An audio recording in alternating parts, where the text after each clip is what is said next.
হ্যাঁ বেটা আয়ো আছে আয়ো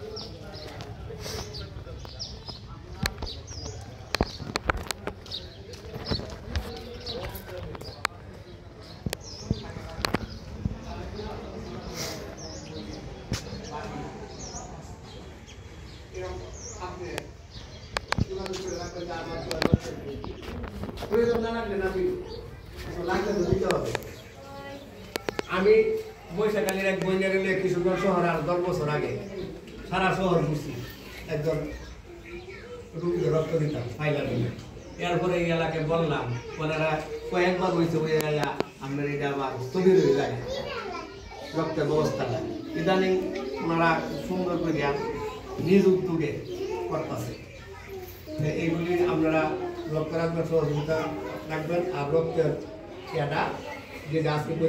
পরীক্ষা হইতেছে এটা